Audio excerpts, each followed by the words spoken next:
Howdy,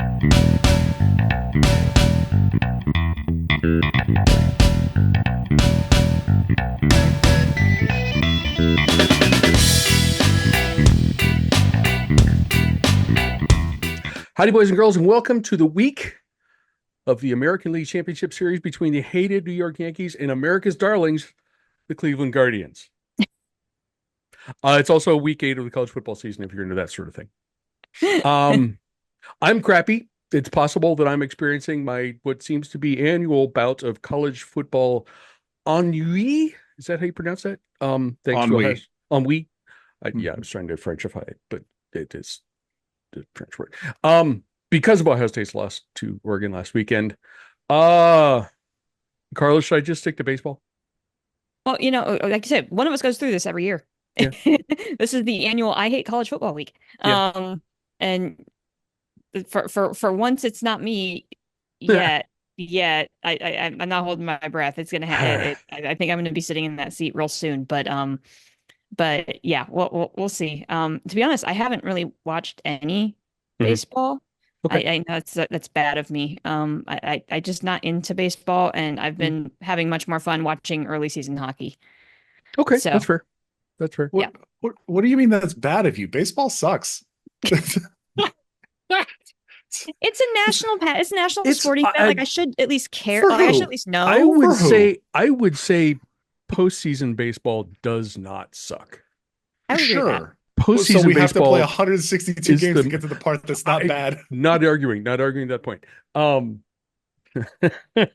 There's just a bunch of people who got baseball sweaty for the last 6 months. Is possibly the most excruciating of the professional sports postseasons. It's hockey.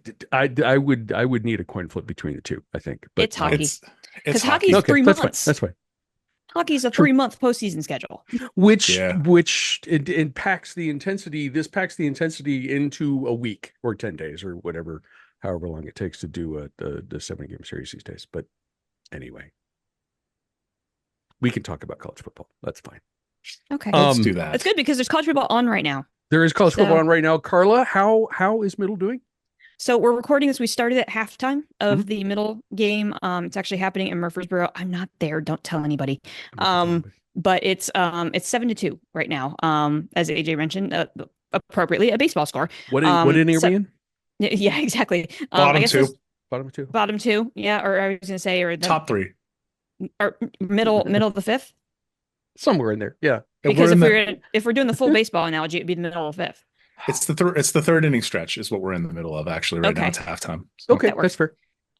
So yeah, it's been kind of a messy game. Middle has 2 interceptions or has 2 turnovers. Like they've forced us on to 2 turnovers and don't really have a lot to show for it. So we'll see. Energy is low. The students are on fall break. I'm on fall break. And so there's not a ton of atmosphere in the stands right now. I saw a video of the Raider walk, and there really weren't a ton of people. It's also for the first time in Nashville. Almost cold. The high today was 55. Nice. A little bit of drizzle in the air, and so it's kind of it's that first kind of like, okay, it's fall. And with no sun, it just kind of is, and it's windy. So I think that probably kept people away too. But yeah, so I've got the game on, so I'm gonna keep an eye on it as we go through the show. So this will be my night to be distracted by football for a change. Let's see. So you got the Middle game. I have baseball on my phone. AJ, there's another football game on right now, right? Do you know how that one's going? Yeah, it's another QC game. Troy and South Alabama. Troy and South Alabama. South Alabama is up 22-3 midway through the 3rd. Okay. Yeah. And La Tech, New Mexico State just kicked off a little bit ago. We got to where it's Tuesday night. Tuesday night. It's Tuesday night action right now. Honestly, like South Alabama is either really, really good and looks like they're going to destroy lives, or they're getting absolutely throttled. It's one or the other. This week, they're destroying lives. Yeah. I am continued to be impressed with OU's win over South Alabama. That was interesting game. One of the situations that where OU just kind of figured out how to get it done. So yeah, we're all 3 of us are going to be watching stuff on TV while we try to do the show, which should make for awesome podcasting, I think. To be honest, I did not see a ton of college football last weekend, other than Ohio State and Oregon, and one other game that I'll mention briefly, because I was in Columbus and we were doing birthday things and going out to dinner and stuff like that. So you guys, Carla, Yeah. what stood out for you last weekend? So there seemed to be kind of a theme. So like if week 6 was the week of the upset, as we mentioned, the first blood week since 2022, week 7 was the week of the wild finish. Like almost every single game that we talked about, with the exception of Red River, almost every other game came down to the final possession or it went to overtime. So it was it was a wild week in the fact that there weren't a ton of upsets, so to speak, but like everything came down to the wire. And so you had games trying to finish up at the same time. And I kept juggling between like what game I was going full screen on to watch the ends of games. But, Right. it was kind of nuts. So, I mean, obviously I'll let you talk about your game. So I'll hold off there. But like my Knits needed overtime to beat USC. And I'll share a little bit more on that in just a minute. South Carolina squanders away a beautiful onside kick, and couldn't get into field goal range against Bama. They could have won that game twice, multiple times. Yes. They score a touchdown to get close to try and tie it, and they go for 2, and that play just does not work. They go for the onside, they get the onside, and then they just cannot get into field goal range. They had multiple opportunities to win that game in Tuscaloosa. Yeah. And now they are very upset that Kalen DeBoer, these are Bama fans to be clear. Yes. Bama fans are now very upset that Kalen DeBoer does not wear a collared shirt. So, yeah. Clearly this is what's going on here. Yep. That's exactly the problem. Tressel can send him a sweater vest, maybe. You know how hot it would be to wear a sweater vest in Alabama in September? It would be awful. Really awful. So anywho, so we have South Carolina squandering away its opportunities. Tennessee needed overtime to beat Florida. I told you that game was going to be spicier than we expected. It always is. LSU needed overtime to beat Ole Miss, but again, the Death Valley magic at night, continues to live on. Pitt had to hold off a late rally by Cal. K-State needed the same over Colorado. It was just like a crazy day of finishes all the way around. I'll go a little myopic here on Penn State. Yeah, please. So halftime adjustments were excellent. And like, look, like you can't try to out Lincoln Riley. And I think that's what the first half offense was trying to do, right? I think James Franklin and Andy Kotelnicki, I can never say his name properly, tried to gimmick their way offensively in the first half, and it resulted in field goals instead of touchdowns. In the second half, they kind of got their stuff together. Tyler Warren was the utility knife that the offense needed. I mean, he just had another incredible day. 17 catches, ties the most by a tight end in FBS history. He had like 214 yards of total offense in that game. So Penn State escapes. What in the first half did not look great. Again, they were just being really gimmicky on offense, and not really staying in their lanes on defense. And they figured it out in the second half and got the win. And now, thank God, we have a bye, because we head up to Madison next week. That's never an easy place to play before. A big, just a game that you and I might be a little bit interested in the following week. So Penn State pulls it out, but that was not a fun afternoon. And then one final note. Yes. Hey, Vandy, you did it. You beat Kentucky. So if Vandy beats Ball State this week, the Dores will be at 5 wins. We're looking at the 5-win Vandy. I'm not trying to put too much into the atmosphere, because we have a game to talk about this week that's very, very big. It's got numbers next to it. Those numbers, very small. Remember the last time a team played a weird Georgia team and then had to play Vandy? How'd that go? Yeah. If we just fast forward just ever so on the schedule. Yeah. Got Vandy, Texas. Texas goes to national, I believe. Yep. Let's, you know what? Run it back. Let's do it again. Let's get 6-win Vandy over Texas and Alabama. Just Vandy, the number 1 killer, just out here doing numbers. I love it. Well, and also if you took a look at the AP poll this week, if there was such a thing as number 26, it would be Vandy. That is correct. Vandy was sitting right there with receiving other votes at the top of that list. So what a world we live in. Everything 2024, everything is weird. Everything is weird. And this week was weird because of all the wild finishes. So okay. AJ, what observations do you have from last weekend? I do want to pick one wild finish that actually did turn into a hell of a game. Georgia Tech, North Carolina. Did you guys watch this game? I did not. So North Carolina goes down, ties it up. Looks like this game's going to overtime. And then Georgia Tech runs a 70 or 68-yard touchdown with like 40 seconds left. Just boop, game over.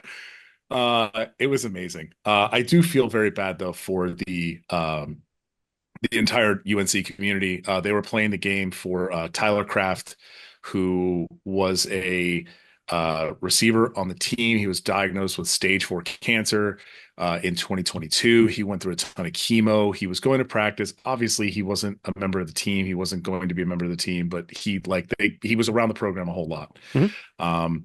And like they were all wearing like shirts. His parents were in the crowd, and things took a turn for the worse Saturday morning. And prior to the game, he actually passed away. But the team and the fan base did not find out until after the game. Wow. So, which it was really sad. It would have been nice to see them like go get that win for Tyler Kraft, but he God rest his soul, and I hope everybody in the North Carolina community it can heal and move on from this. Flip side, to bring this back from the very down note that I just put us on there. Real sorry about that. What did I say last week? What did I say?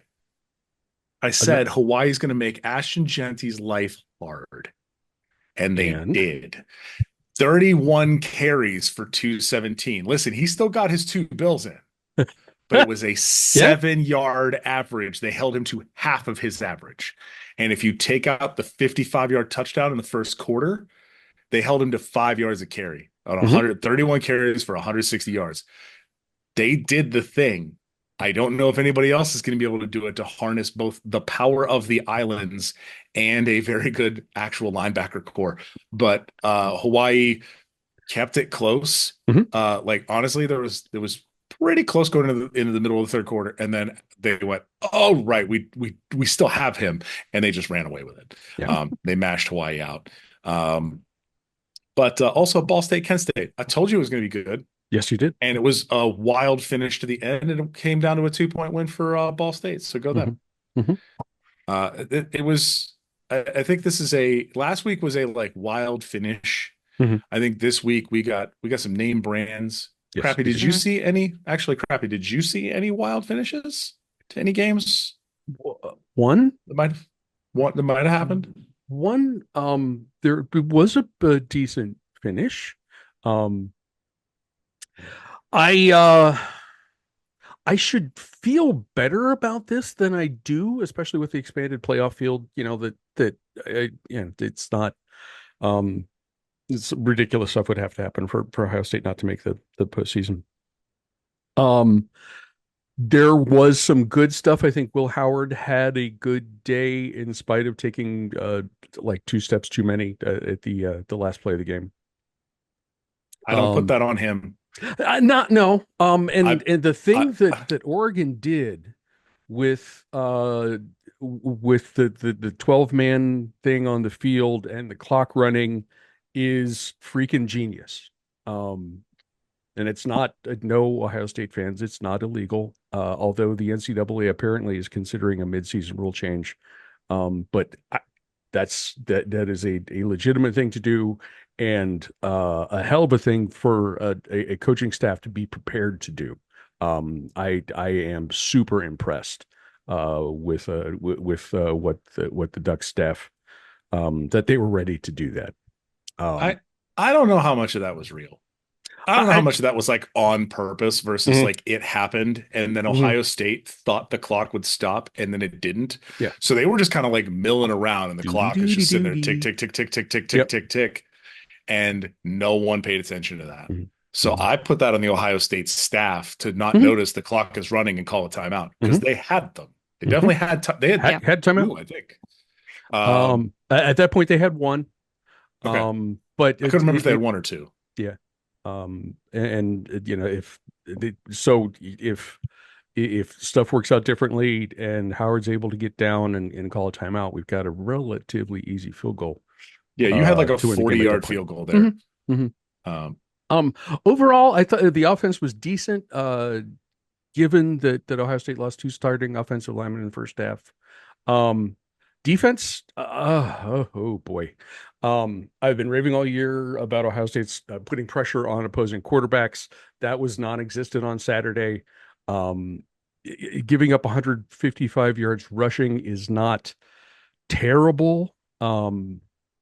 But the Ducks ran for an average of 5 yards per carry, which kind of is terrible.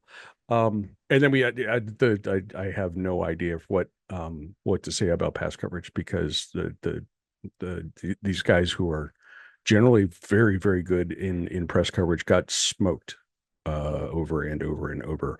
Ohio State's still in decent shape to accomplish its goals. But the team, especially the defense, is going to have to show me more before I'm confident that it will. The other game that I watched a good chunk of on my phone, little tiny screen there, Carnegie Mellon at Grove City, the showdown to be the head and shoulders favorite in the President's Athletic Conference. I saw two fantastic defenses, and unfortunately one offense that was just a little bit better than the other. As Grove City beat CMU 17-10. Like Ohio State, the Tartans have a bye this week. So they filled a number 15 the D3 Coaches Bowl, get a weekend off, and I think they play at St. Vincent next weekend. So I'll be back on that bandwagon next week. But we have stuff from this week to talk about. There's a long list of what we call big boy games, including a few teams that we very rarely talk about, but we get to those in a minute. First, AJ, let's get through the Group of Five After Dark report. What do you got coming up this week? So, given the fact that the CUSA is playing before this show comes out, that's an entire conference off the board. So we can just do that. We can go down to we'll start with my new favorite segment, which is how is the Big 12 going to eat itself this week? Iowa State escapes West Virginia. They go in, they beat the Coal Rush, which, by the way, during the game they gave a nod to actual West Virginia miners from the various mines around West Virginia. Like, these are not people who were cosplaying as miners. These are real life miners. Yes. So they gave a nod to them. They also gave a nod to the West Virginia National Championship Mine Rescue Team. WVU has a national championship back-to-back, actually, in mine rescue, which is very good for a state filled with mines. They actually have a budding rivalry. No one else should win that. Well, turns out, you know who actually is their current rival? That's right. It's the Colorado School of Mines. Well, okay. Yes. Who else would be good at it? A school built around mines, really. That tracks, yes. So it was very, very cool for them to do that. They wore the all-black uniforms. They've never worn all-black uniforms to the point where people at WVU had they didn't know how to wear black. Like, they wanted to do like a blackout for the game, and they couldn't because nobody made like black WVU stuff. So people had to make stuff up and go like full. I guess we could call it full, like Pittsburgh strip district. Unlicensed merchandise to make this happen. Right. Full shout out to PSAMP. Shout out to Pittsburgh Sports and Mini Ponies. Long time friend. But yeah, honestly, it's just something that happens. Yeah. So I think Iowa State, should be okay. UCF is not it this year. Maybe they jump up and get them, but they're playing at home in Ames. I don't think it's UCF. West Virginia is home hosting Kansas State. Okay. I don't think this is it either. Kansas State looked a little shaky against Colorado. I thought they would do better against Colorado. Looked a little shaky. I don't think West Virginia has the juice to get them. But there's two things that are happening this week that are very exciting. Number one, Colorado at Arizona at 4 p.m., which means you have daytime Arizona football because it's October and they can do that now. It's early. It's now not going to be, it'll be 71 at kickoff. What a delight, right?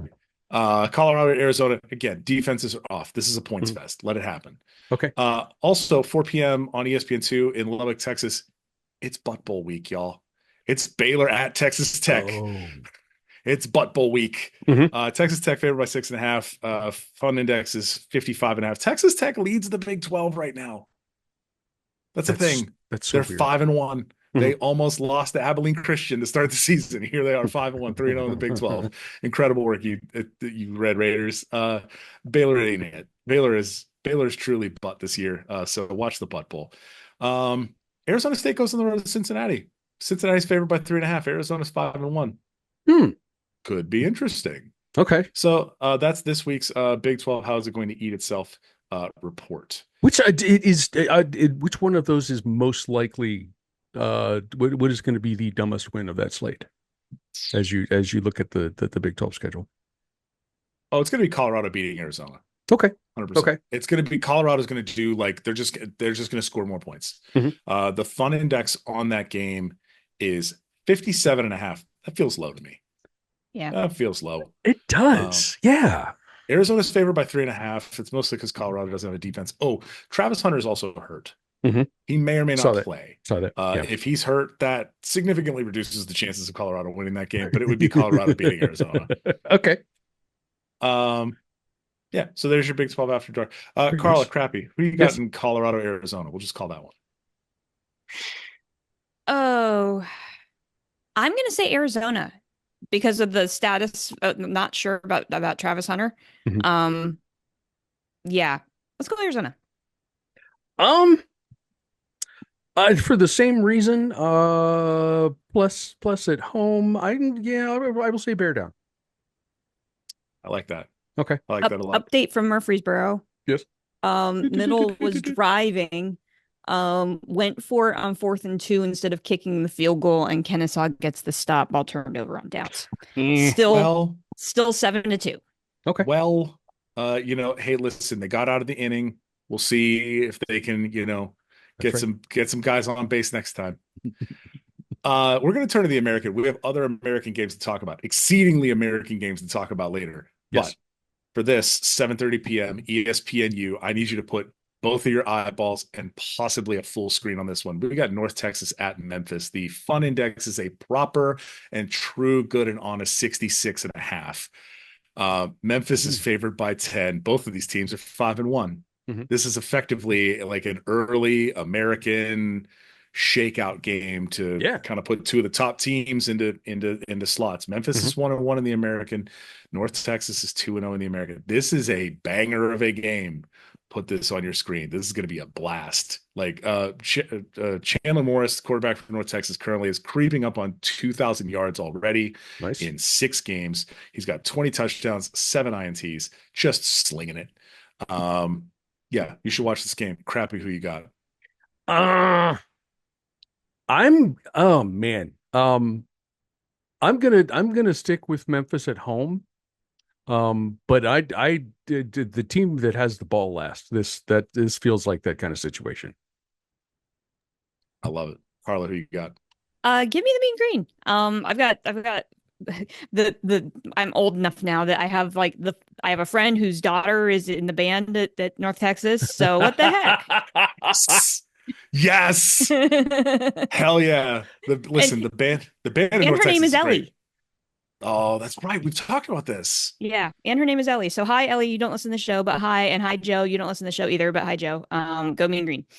Hi, Ellie. Join the jazz program in North Texas. I heard it's amazing. Yeah, there you go.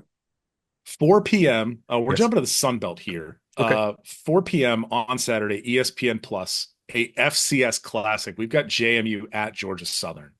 James Madison 5-1, Georgia Southern 4-2. Georgia Southern, owner of the real GSU title for this year. James Madison's favored by 9.5. Fun index is 58.5. Feelings in Statesboro are not good, y'all. They don't want Clay Helton anymore. They're not happy with him. They're 4-2. They're not happy with Clay Helton right now. because they just got absolutely pantsed last week by Marshall. Marshall's very good. Yep. They're playing on Thursday night against Georgia State, the other GSU. I'm taking James Madison. Their one loss of the season is to your fighting Warhawks, the Louisiana Monroe Funhawks. And that's their only loss of the year. And they took all of their pain out last week on Coastal Carolina. So I couldn't remember who they played. Georgia Southern is next up on the list. I think James Madison is like now on a revenge path of like, yeah, we lost to ULM, but it ain't. Don't think we're soft like that. We're coming to break everybody. Give me James Madison to win. Carla, who you got? Yeah, same. James Madison. I mean, they destroyed Coastal last week. I thought that game was gonna be close. It wasn't. So yeah, Jimmy's on a roll. Let's go, Jimmy. Go, Jimmy. Me too. We haven't gotten to MAC. The MAC is still playing on Saturdays, which doesn't feel right to me. But I do want to call out. It's a little weird. I do want to call out one specific game though, and that is 2 p.m. ESPN Plus. We begin the directional Michigan triangle: Central Michigan at Eastern Michigan. 3-3 Central Michigan, 4-2 Eastern Michigan. EMU is favored by 2. Fun index is 55.5. This is effectively a pick 'em in my opinion. I feel like Eastern's kind of getting the upper hand after being like little, like the youngest brother. Yes. Like they're not even the middle brother. They were youngest brother. They were the one who just got beat up all the time. I think they're kind of coming back around on Central and Western and kind of like saying, no, you're not doing that to us. By the way, the winner of this 3 of these should play Northern Michigan for the like true directional Michigan title. And the trophy should be like a big compass. Yes, it absolutely should be a gigantic, maybe a map, Okay, giant atlas that's just Michigan. Actually, no, it's not mitten? a map. It's just one mitten. Yeah, that's exactly what I was going. You just get a mitten. That's it. You just got to hold that up. I'm going to take Eastern Michigan here. I think they're at home. They're playing a rival. They're going to get up for this game. Give me Eastern Michigan.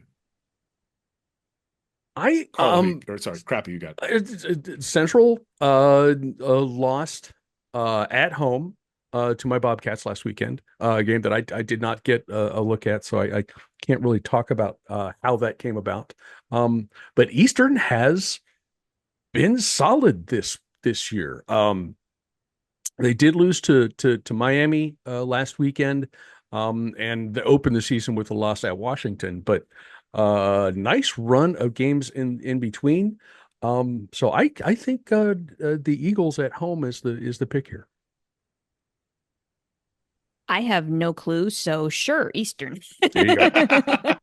She will take Eastern. You know what? Just go with the home team. You'll be all right. Finally, in the Mountain West, we have 2 games on the CW network. So go ahead and find your channel there. 3:30 p.m. on the CW. We have not a Hawaii test. Hawaii goes to Pullman to play Washington State.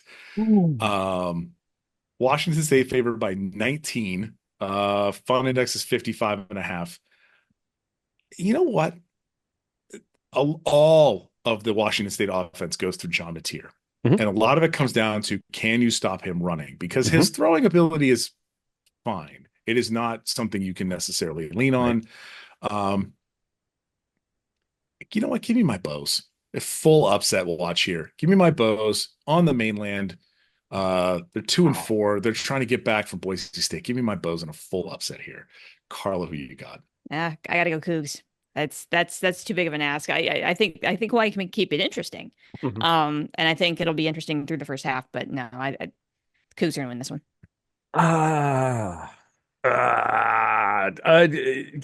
Given that Hawaii did well handling the run, did fairly well handling the run a week ago, it's tempting to look at that and wonder what that can do to Mateer and what happens to the Cougars if you make them one-dimensional. But I still think I think I agree with Carla.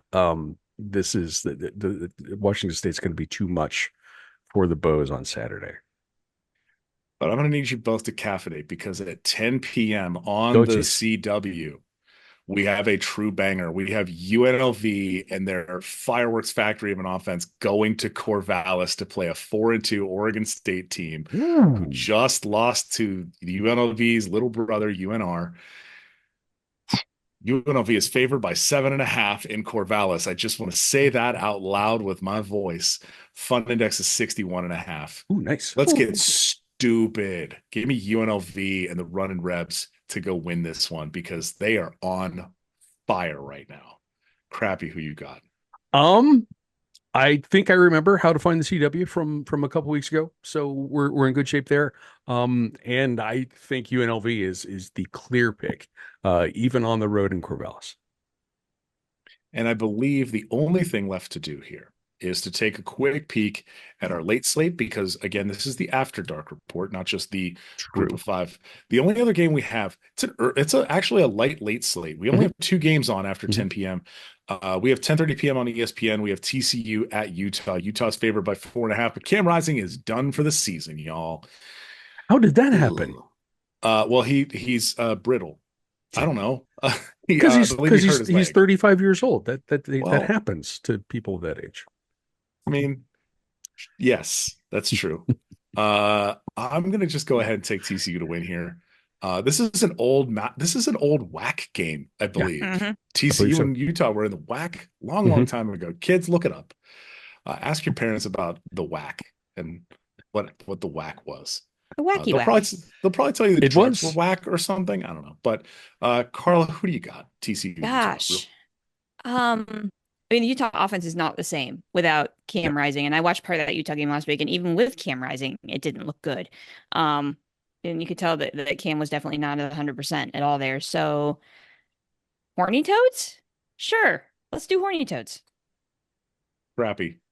I think the news that Rising is once again no longer an option is going to answer nagging questions that the Utes had. They have been super inconsistent this season, but offensively and defensively. So I'm thinking there's going to be a sense of closure and, okay, we got to do this on our own, and he's not walking through the door and blah, blah, blah, blah, blah. So I think the Utes are going to squeak this one out at home. Breaking news, Carla, what do we have? So I'm sorry for the cackle in the middle. Middle has scored. Yes. I did not see how it all went down. It was a rush touchdown. They are up 14-2 now. I think it was a 3-and-out that they forced, and that's how they got the ball back so quickly. But I was cackling because there is an elementary aged child in the stands at Murfreesboro that is definitely holding a sign that says, "We want Vandy." No, you don't, Middle. No, you don't. You don't want that Diego Pavia smoke. You do not want that. Wow. But kudos to that kid for the sign. It's awesome. Absolutely. Absolutely. That's fantastic. I do have to call out one game at the Please do. FCS level. Normally we don't do this, but ladies and gentlemen, this week, I believe, let me just make sure that I get my schedule correct here at 8 p.m. on ESPN2. I am telling you right now, put your TVs on because it is the battle for the Dakota marker, #1 in FCS versus #2 in FCS. Game of the century, North Dakota State versus South Dakota State. This is in the Fargo Dome too. So nice. Everybody's going to get up. That building is going to be loud as heck, and they're putting it on proper national television. This is why we have TV rights, I guess. So you should absolutely be watching that game because I'm going to be really honest. I'm looking at the FBS schedule right now at 8 p.m. and your choices are okay. Here's what I want you to do. Yes. I told you about the North Texas Memphis game. Put that on one screen. Put the Dakota marker on the other screen. You don't need to watch anything else. I promise. That time slot is bad. So, crappy. Carla, that's your group of 5 after dark report. You want to talk about big boy football now? We are going to talk some big boy football now. All these games are on Saturday, and there are some killer matchups, including one evening matchup that might be interesting. I don't know. It depends on if you like that sort of thing. We start at noon on the American Broadcasting Company, #6, Miami at Louisville. The Canes are favored by 4.5 points. The AJ Fun Index is a legitimately fun 61.5. Carla, what do you think about this? This is a Miami team that in its past two games has Mhm. absolutely flirted with disaster, but found a way to pull out a win late. Um, and unlike Cal, we talked about them last week. Unlike Cal, they actually had a bye after traveling cross country. Yes. So that's going to work in their favor. And now they face a Cards team that lost two straight to Notre Dame and SMU, and then Yeah. beat a pesky Virginia squad last week. Mhm. We'll find out how good the Cavs are this week. They play at Clemson, so that'll give us a good marker to see where things are in the ACC. Right. But like both these teams put up yards and points and statistically have fairly even defensive units. So here's how's this for a non-pick pick? Whoever has the ball last wins because both of these teams like to go to like the very end to win their games. So Mhm. literally whoever has the last possession is going to win this football game. Who's going to have the ball last? I don't know. The Canes are nationally ranked. Sure, we'll go Canes here, but like this is a game. Louisville could sneak up and bite this game. I really do think playing at home, and actually noon in Louisville is actually a pretty good atmosphere. Like they Yeah. play pretty well in that noon slot. So that they're a sneaky good team in the early afternoon. But I think Miami is the better team, so I'll go with the Canes. But yeah, whoever's the ball last, Okay. win that game. Okay. AJ, what do you think? I feel like Miami has been doing a lot of playing with their food recently. They had to go to the wire against Virginia Tech. They had to go all the way down to the wire. Should have lost to Cal. I stand on that targeting call that was not called. Now you're nationally televised at Louisville. They are a very much a FAFO team. This is a family-friendly podcast. You can look it up. They're doing a lot of fa and not a lot of faux. And I need them to do some more faux. Okay. Yeah. Yeah. And La la la la la la la. la. I would like to point out that after this game, not this week, next week, rivalry game against Florida State, do we have a look ahead letdown? Where they're looking ahead to Florida State because they want to really beat up on them. Yep. By the way, Florida State is going to Duke on Friday night, and they're 3-point underdogs. Whoops. That's how the mighty have fallen. But at Louisville, I like that game. That SMU Louisville game was fun as heck. Last week, 2 weeks ago, it was 2 weeks ago. You know what? L's up.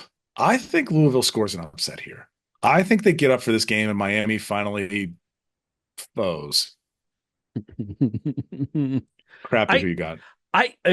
These teams feel similar to me. I think Miami has more talent, and they've just figured out how to.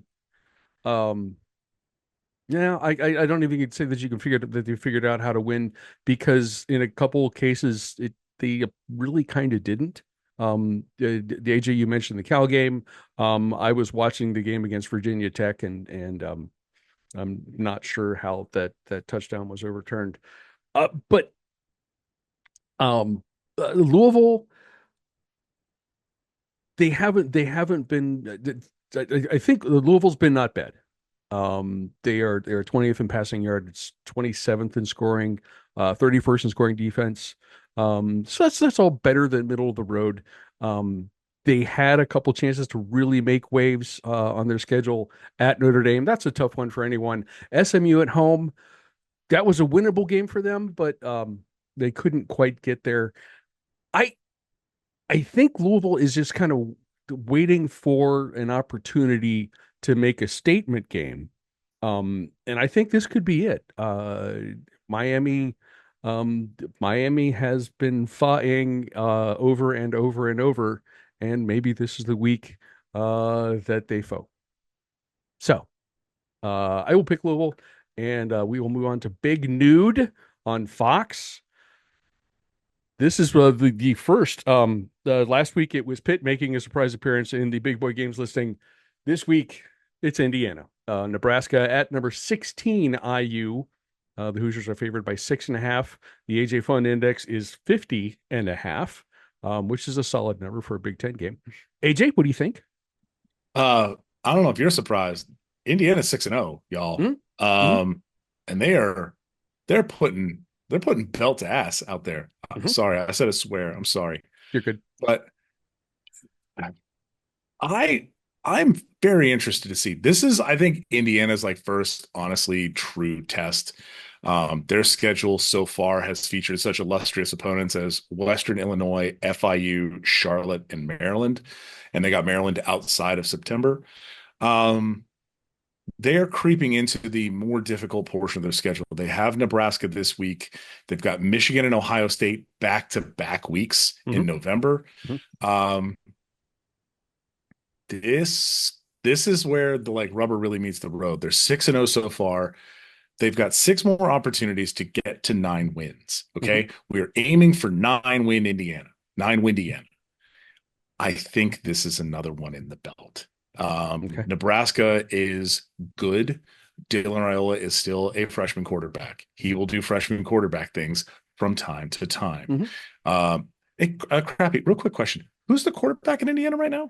A gentleman named Curtis Rourke of the Ohio University Bobcat Canadian quarterback dynasty. That is correct. Curtis Rourke is that dude. He was that dude at Ohio, and he is now playing with P5 talent around him. Curtis Ignetti brought over a lot of guys from Elijah Surratt was the guy who caught the game winner against App State. Or caught one of the late touchdowns against App State last year in that incredible game that was, again, only broadcast on ESPN Plus because ESPN really dislikes the Sun Belt from time to time. This is one of those games where you've got a ton of talent. You've got a really good quarterback. Indiana's put a ton of things together. I think they go out and beat Nebraska, and they're going to put Nebraska fans in their feelings again. So give me the Hoosiers. Carla, what do you think? Okay. Quiz time. Yes. Who has the top scoring, passing, and total offense in the Big Ten right now? It's Indiana. I'm gonna guess Indiana. That would be Indiana, said no one ever. But it's true. Like AJ said, Kurt Signetti has that Indiana offense rolling right now. And now the suddenly bowl eligible Hoosiers welcome one of the best scoring defenses in the conference to Bloomington. So I'm intrigued by just about everything in this game. Like AJ said, this is Indiana's first real test of the season. And I think this is the week that we can find out if that Indiana offense is really as legit as we think it is. Last week, though, like Nebraska did Nebraska things against Rutgers. Like they did what they're supposed to do. They win an ugly game 14-7, but like that's Nebraska, right? Do they have enough to do that again this week on the road? Like this game intrigues the heck out of me. I don't know if Nebraska can slow them down enough, particularly on the road. If this game was in Lincoln, I would think pretty solidly about picking Nebraska here. But this game is in Bloomington. 7-0 Indiana. Hoosiers win. I am. I think I would lose my for whatever it's worth Pittsburgh media sports talking credential if I didn't point out that Kurt Signetti is from Pittsburgh. That's right. He is yes. He's a guy who that kind of put Jimmy Madison back on the map. And appears to have a good start towards doing something similar at Bloomington. This year with the help of Curtis Rourke, who with his older brother Nathan, who's playing in the CFL these days. Aaron Judge just hit a home run. Listen, guys, it's just like an ESPN show. We're going to be in the middle of talking about football, and someone's going to jump in to show us how Aaron Judge hit a home run. Damn it. Yeah, the Yankees are up 6-2. But the offense in particular has been spectacular. The defense has done enough. And statistically they are aided by the early games on the schedule, holding UCLA to 13 points, Charlotte to 14. Recently, they gave up 24 points to Northwestern, gave up 28 points to Maryland. I'm not sure that matters. I don't think Nebraska's offense is enough to keep up with the Hoosiers and what they can do with the ball. And as odd as someone who has been to games in this stadium, it is odd to say that Indiana may have a home field advantage.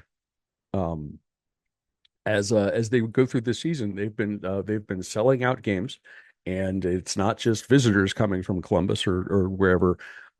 Their fans are showing up. So IU gets to 7-0 and continues their roll on Saturday. Also, now we're gonna do something a little different here. I'm going to introduce two games at once, and you will see why. So at noon on ESPN2 and at 3:30 p.m. on CBSSN, the what? The Network of Champions. Network of Champions. In West Point, New York, and Annapolis, Maryland. East Carolina at number 23 Army, and Charlotte at number 25 Navy. Army is favored by 15. The AJ Fun Index at West Point is 51.5. Navy is favored by 17. The AJ Fun Index there is 55.5. We are not doing these together as a sign of disrespect, not at all, but to show our excitement that Army and Navy are both ranked at the same time, both of them for the first time since 1960. Carla, what do you want to say about these games? Well, I mean, both service academies are going to roll. I think in these Yes. games, I have no reason to pick against either one of them. But it's funny how long has it been since like Army Navy has been like a super relevant football game, and like we are shaped. I mean, it's a rivalry, but like in the national landscape, it's been sub 500 teams for the last 3 or 4 seasons playing each other, and now all of a sudden we potentially will have 2 nationally ranked teams during our week in December, and that's super exciting. It's fun to see the service academies playing well. It's fun to maybe see some additional pressure on that Army Navy game beyond even the outrageous pressure that is already there. Yeah, service academies both roll and they both stay nationally ranked. AJ, what do you think? 2 things here. Number one, we actually could potentially, if they continue to roll the way that they are rolling, potentially get back-to-back Army Navy games, because the AAC championship is the week before, which would be between these 2 teams because they are both in the American Conference. So you could theoretically get both. Also, the playoff committee has said like selection Saturday or selection Sunday is after the conference championship games. So the Army Navy game every year actually only matters for Army and Navy. It does not matter in the rankings other than just the record of the game. So I'm very excited to hopefully get back-to-back Army Navy games, especially because the AAC championship game continues to be a home for the higher ranked team. So potentially you get Army Navy on campus. Oh, I'd like that. Give me that. By the way, both of those stadiums are tiny. Yep. And so those tickets are going to be hard as heck to get. Like the next week when they play the like full proper Army Navy game, it's at FedEx Field. Ew. Give me Army Navy at West Point, or give me it in Annapolis. Yes, please. Both of those games. Also, I would like to read off the top 10 of that last 1960 poll when they were both ranked. Okay. Cool. Who wants to guess who number 1 was that week? You will not get this. 1960. Nebraska. SMU. That is a good guess. SMU and Nebraska. Nebraska and SMU, neither are ranked. Number 1 that week was Syracuse. Okay. Yeah. Okay. Number 2, Ole Miss. Number 3, Iowa. Number 4, Illinois. Number 5, Ohio State. Number 6, Navy. Number 7, Purdue. Big Ten bias in this poll. Number 8, Clemson. Number 9, Arkansas out of the Southwest Conference. And number 10 was Kansas. Number 11 was Missouri. So that rivalry will never, ever stop. Alabama ranked 17th. Army was ranked 18th. Okay. Just outside the top 20, because they didn't do a top 25 because this was based on how much print they could put in the newspaper, was Northwestern, Georgia Tech, Tennessee, Notre Dame, and Penn State were the next 5 out. This is this is a big moment for the service academies. It has not been, Really is. they've Yes. not been this good in quite some time. And they are just mashing people. I'm with Carla. Both of these teams roll. Charlotte and East Carolina ain't got it like that. Nope. It is going to be, they're going to mash these teams. I think the next game that maybe Army or Navy faces, I believe Army gets Navy plays Notre Dame. Navy plays Notre Dame. Oh, and 2 weeks before the Notre Dame game, you get Army versus North Texas. You want to talk about a clash of styles. Ooh. One of these teams throws the ball constantly. The other team runs the ball constantly. Ooh. That could just be That'll be fun. That'll just be hilarious. And then I believe Navy has Notre Dame in next week. Yeah. So both teams will, Army and Navy, play Notre Dame this year. Good luck, Navy. Good luck, Notre Dame. You're going to get mashed twice. Give me the service academies this week, though. Crappy, who you got? I as far as these actual games go, I don't have a ton to say. What I will say is that this start by the service academies is a reason, among many, obviously, but is a reason to be deliriously happy about college football in 2024. NIL, transfer portal, whatever. We're Army and Navy. We're not only going to run the ball down your throats, we're also going to sling it as well and look good doing it. That's something that is a departure for both teams, and both teams are actually throwing the ball pretty well. I'm not yet ready to say that the two schools will meet in the AAC title game, as awesome as that would be. But I will say both teams will remain undefeated this week. And for Navy to go beat Notre Dame, that would be fantastic. That would be an all-timer in my book. Next up, at 3:30 p.m. on ABC, the number 7 Alabama Crimson Tide at number 11 Tennessee. Bama is favored by 3. The AJ Fund Index is 56.5 points. AJ, these two teams are tarnished. Who's going to come out on top? It is the third Saturday in October. Yes, it is. And I'm glad that through all of the various, so one of the things the conference realignment did was it kind of ruined rivalries. Looking at you, Big Ten pulling apart Ohio State and Penn State. The SEC actually did a much better job of keeping these things together and keeping them on the dates that they are traditionally on. Alabama and Tennessee played this game on this date forever. Tennessee looked shaky against Florida, and Alabama looked shaky against South Carolina. So you've got two teams that I think were doing a little bit of looking ahead. They were looking ahead to a big rivalry game. Both teams are ranked. This is in Neyland. You know Neyland is going to be fired up. They want to throw those goalposts in the river again. They're not going to let Vandy have the last goalpost in the river. So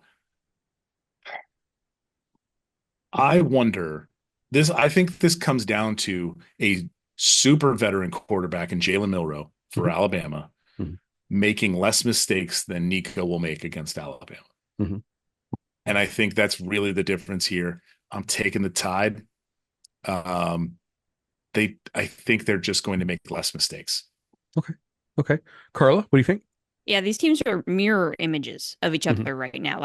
So both teams were upset during Blood Week a couple weekends ago. Then both needed miracles to win again last week against conference opponents. So which team survived better? And this is just an eye test thing. And I have no statistical inference here to draw from. But I have been really underwhelmed by Bama the last 2 weekends. SC absolutely should have won that game last week. Yeah. And then I give a little bit of grace to Tennessee here because Florida always gets up for that game. That's another one of those rivalry games that Florida just wins that game. And this is only the third time that Tennessee has beaten Florida in the last 10 years in that series. And if you remember correctly, Florida knocked off a ranked Vols team last year in that game. So that game was going to be spicy. It got even more spicy because Florida started to figure at least a few things out offensively. So that result was less surprising to me. And also Tennessee's running the ball real well right now. And Bama's been really struggling against the run. And if you need evidence of that, go back 2 weekends ago and watch highlights of the Vandy upset where, they're literally just running straight down the field. Playing in Neyland, I think I'm gonna take the Vols at home here. I don't feel great about that, but I feel like I need Bama to show me something again, that they're the Bama that we knew. So I'm gonna say Tennessee jumps up and bites them here. Okay. Yeah, I do want to amend one quick thing. Yeah. One of the things I was thinking about, and this is something that Holly Anderson, who's on the Shutdown Fullcast, lifelong Tennessee fan, pointed out, was the Tennessee coaching staff calls a very conservative game when they're on the road. They don't, for whatever reason, they just like really dial back their like aggression. And some of it was on display last week. They weren't nearly as aggressive as they had been in the past. I think they use this as they used the Florida game. Maybe I'm going to amend my pick. I'm actually going to go with Tennessee because they get up. Carly, you're right. The Florida game is always stupid. It is just a stupid game. No matter how good Tennessee is, no matter how good Florida is, that game is stupid. I think Tennessee gets up for this one. Like, okay, we definitely have to show we belong here. And you're playing honestly, a softer Alabama team than the past. They are not the scary Saban Alabama. They are they look wobbly, way more wobbly than they ever have in the past. I'm sorry, there was a word last year for it, I believe. What was that word again? Mortable. They're mortable. And I believe this is I still think Alabama makes less mistakes, and this comes down to the wire. Yeah, I'm going to take Tennessee to win. I'm going to flip it around. I'm going to take Tennessee. Carly, you convince me. Okay. I have story time, very briefly. Last weekend was my birthday. One of the things I had to do before my birthday was renew my driver's license. So as I was doing that on Friday, I was helped by a gentleman who was wearing an Alabama golf shirt. I didn't want to interrupt him right away because he was being super nice and super efficient, and those are both things that you don't always encounter at the driver's license centers.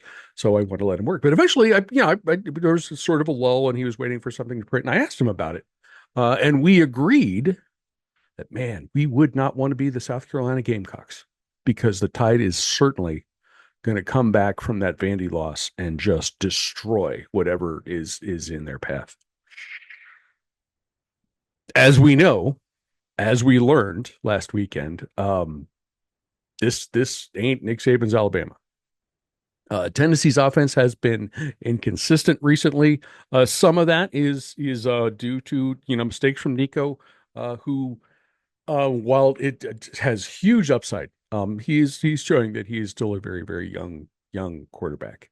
The Vols defense, however, fourth in the country in scoring D, has been keeping them in games.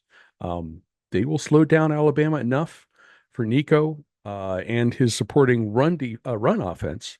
The Creamsicles are going to figure out how to beat Bama at home.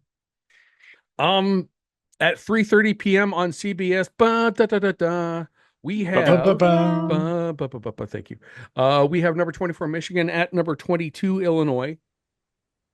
We say that again, number 24 Michigan at number 22 Illinois. The Wolverines are favored by 3, which is a complete joke. The AJ Fun Index is 43.5 points. Carla, I believe you go first with this one. Okay, so first of all, hammer the hell out of the under here. Because I don't know where that number's coming from. It sure as heck ain't the Michigan offense.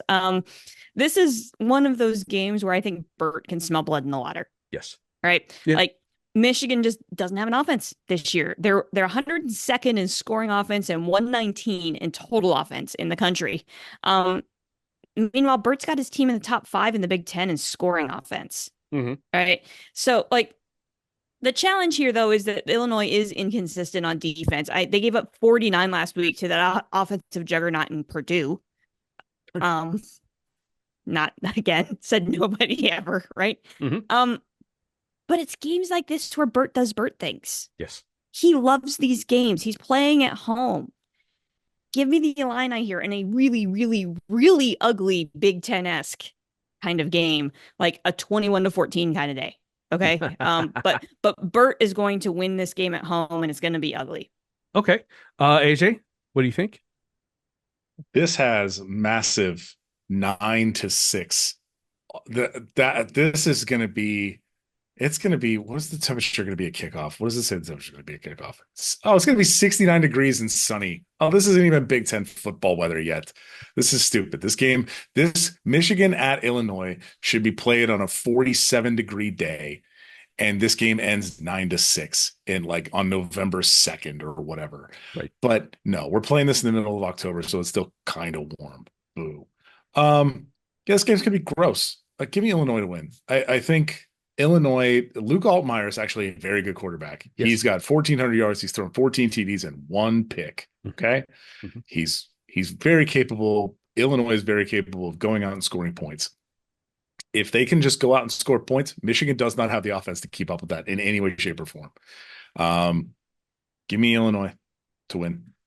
Fun fact about this game: this will mark the centennial of Illinois Memorial Stadium, and the first game that was played in that building 100 years ago was an Illinois win over Michigan.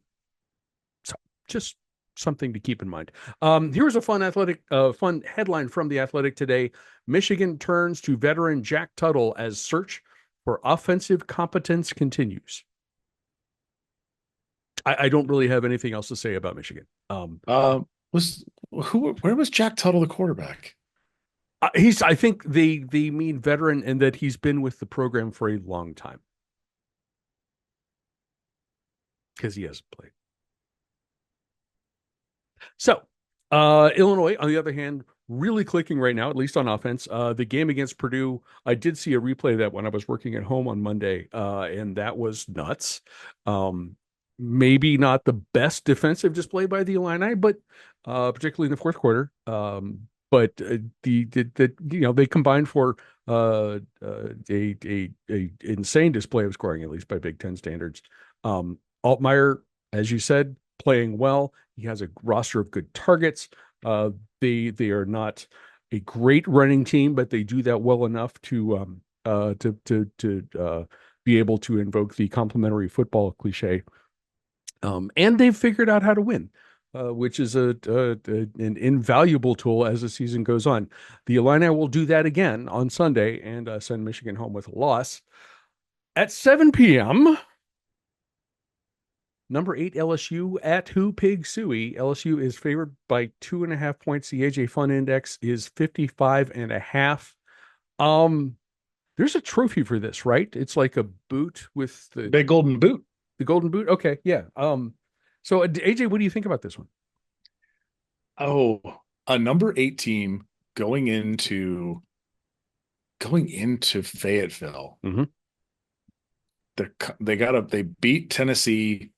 They got a bye week, and now they get to play LSU. I gotta be really honest.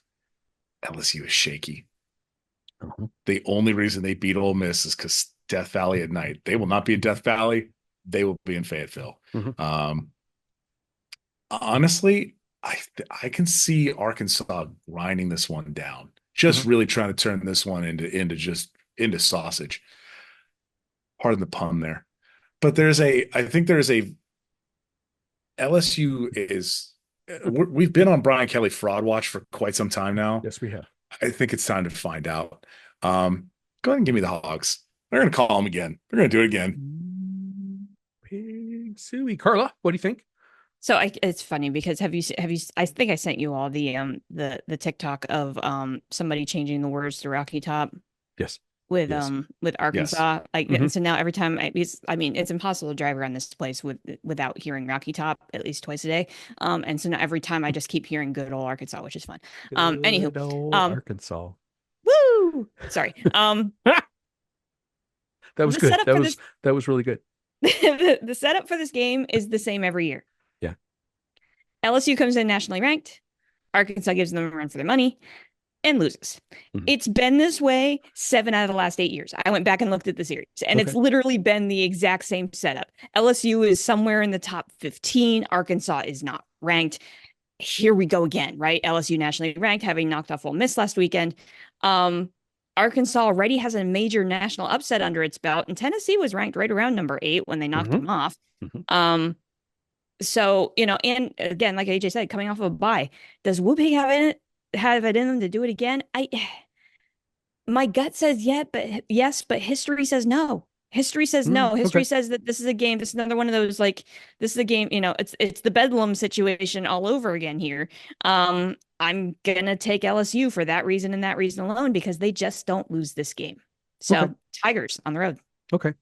Um, you guys have heard me in the past complain about like Indiana coming into Columbus and scoring 45 points and just being an incredible pain in the ass. I think so far Arkansas is the pain in the ass of the SEC this year. And if you don't believe me, ask Tennessee. Auburn lost at home. Texas A&M, even I'm not going to, you can't count that as a win, but Texas A&M had to sweat out a narrow home win against Arkansas just a couple weeks ago. Fayetteville isn't known as that was a Jerry World game, but yeah. Well, you're right. You're right. Thank you. Fayetteville isn't known as a super tough place to play, but hire Brian Kelly. I would be concerned about this trip on Saturday. Arkansas is not a dominating team statistically. They're kind of doing the same thing that Illinois is doing. They just sort of figure out what they need to do to win. In this case, if Arkansas can slow down Garrett Nussmeier, because the Tigers do not run the football, they will be in the game at the end, and that's when LSU should be worried. Who Pig wins this one at home? If you are not enticed by AJ's evening slate, which definitely is enticing, you might want to venture over to ABC at 7:30 p.m. Number 5 Georgia at number 1 Texas. The Longhorns are favored by 3.5 points. The AJ Fun Index is 56.5. Carla, I believe you go first on this one. What do you think? Yeah, so this has not been like the absolutely dominant dogs team that we've seen in recent years. We've mentioned this before. Carby, you and I've talked about this, but like Carson Beck absolutely misses Brock Bowers offensively. Yes. And we saw that against Alabama a couple weekends ago, and then Mississippi State is not good, and Georgia let them hang around last week, right? Meanwhile, Texas is just cruising. It doesn't matter who's playing quarterback for them. They absolutely dominated Red River. And I agree with what we talked about last week. I still think Texas is the most complete team in the country right now, and they're playing at home in Austin. For Texas, there's no Alabama on the schedule. Right. So this is arguably the last substantial test before a potential game in the Benzo Dome for the conference championship. Horns are going to be amped for this game. Horns up. Texas wins at home. Okay. AJ, what do you think? I'm with Carla. Georgia has looked shaky. They do not have much of an offense of which to speak. There's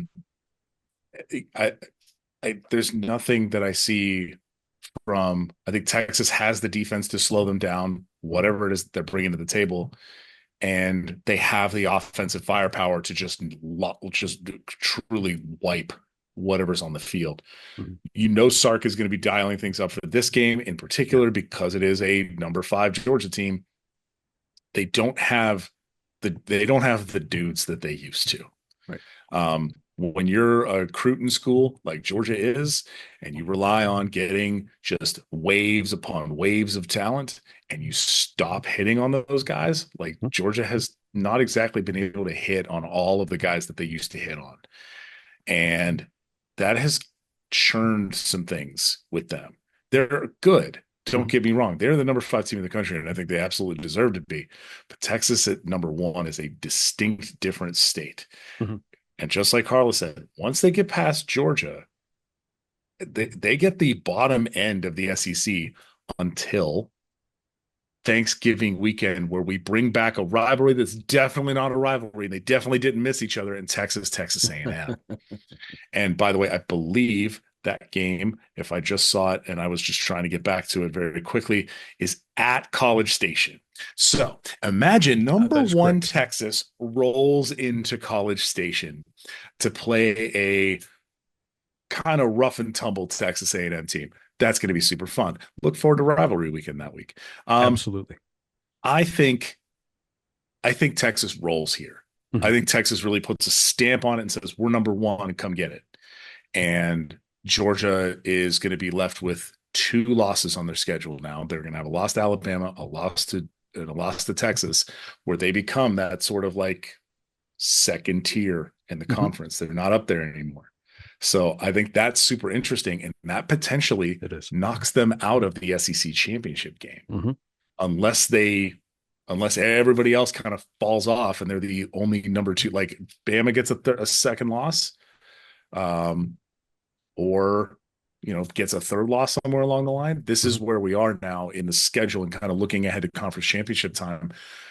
I think Texas rolls horns up. Horns up. All Texas did to last weekend was bury Oklahoma, their biggest rival in the Red River rivalry. The Longhorns score more than almost anyone. They are 7th in the country in scoring. They don't let the other team score pretty much at all. They are 1st in the country in scoring defense. They lost their top 2 tailbacks in the preseason, and they're still rushing for a just shy of a very respectable 200 yards a game. The quarterback room is ridiculous. Quinn Ewers is will be starting this week, but if he has to sit for some reason, there's Arch Manning, who's actually leading the team in passing at this point. They're so good. I don't even know. I mean, AJ, you covered what's going on with Georgia. Carla, you said that Brock Bowers is sorely missed. Well, absolutely true. I don't know that it matters a whole lot. Texas is going to win this game convincingly and solidify their spot atop college football, at least until Thanksgiving weekend. Boys and girls, you can hear the Carla and Crappy Show on Apple Podcasts, Spotify, and a variety of other high-quality podcasting hosts. You can watch us on YouTube and or the show's Facebook page. I would encourage you to watch it both places. You may recall from a year ago that you could read us on our Substack. If you like us, please subscribe, rate, and review. If you don't, mind your own damn business. Be sure to come back next week to see exactly how wrong we were. AJ, do you have any final thoughts? I do. And that is that the Friday night slate, we didn't talk about it at all. No, we did not. Because it's fine. But on there is a game that I think we're all going to maybe look back at and go, and that's Oregon traveling to West Lafayette, Indiana. Crappy, what happens when good teams travel to West Lafayette, Indiana?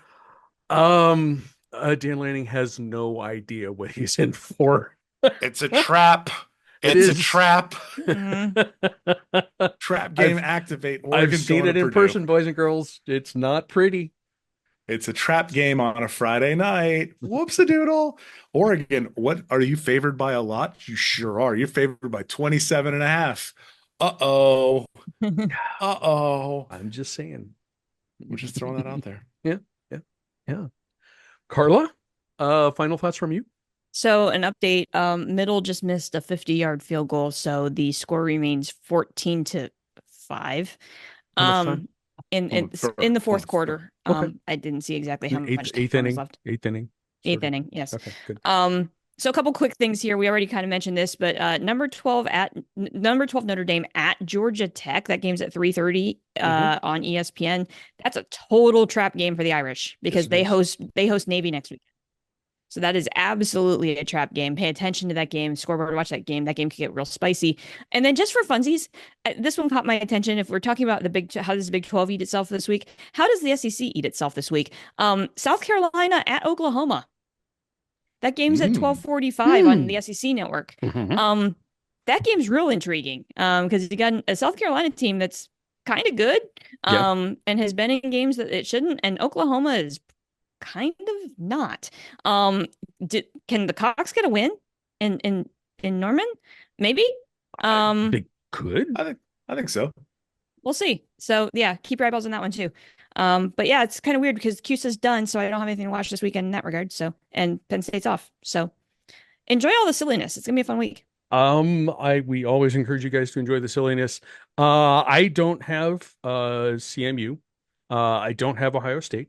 As far as rooting interest goes, I have Army, and I will be paying attention to that game. But the big one, at 3:30 p.m. on ESPN Plus, the 100th for the 100th time, the Battle of the Bricks. OU travels to Miami of Ohio. Miami, for some reason, is favored by 3.5 points. The AJ Fund Index is 44.5. That line is ridiculous. I've mentioned a couple different times that teams that have figured out how to win, it may not be pretty. They're not going to get any style points. But my Bobcats have done that. We were talking off camera about, or maybe on camera, about South Alabama. The game last weekend at Central.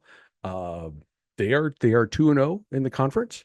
And I at this point have a nice path to make it to the conference title game. So the big rivalry game for my Bobcats on Saturday. I will be paying attention to that one as well. Other than that, I will be letting the entirety of college football wash over me as I so enjoy. I like AJ? that you guys get to watch football this week the way I watch it, which is Yeah. just let it No, it is. let It's it fun. all happen. Mhm. I'm not watching any one particular game. I'm just kind of keeping an eye on stuff. So just, this is if you're ever wondering how to watch college football, just watch the whole thing. There's just Yeah. always a game on, and especially when you have no rooting interest in any way, shape, or form, it's delightful because you're just like, oh, look at that thing that happened. Oh, look at that thing that happened. Oh, that didn't happen at all. Those are the It sorts of is. things that can become very, very fun. So And highly AJ, recommend you watch you it have that changed way. my college football watching habits because I do that now. I obviously I will dedicate a TV to Ohio State or to OU when they're on, but the having your TV on a quad box and just kind of seeing what's happening everywhere else, it is a fantastic way to go. AJ, thank you once again for joining us. We appreciate it as always. Mhm. Thank Um, you. Carla, thank you Yes. for being here and doing all the things that you do.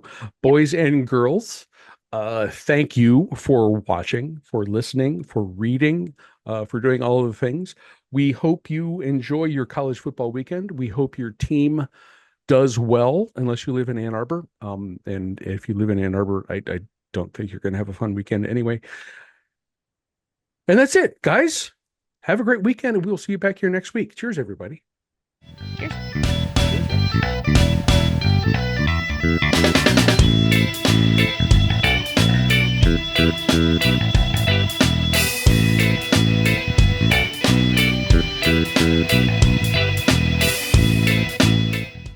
Yeah, people, yeah, people.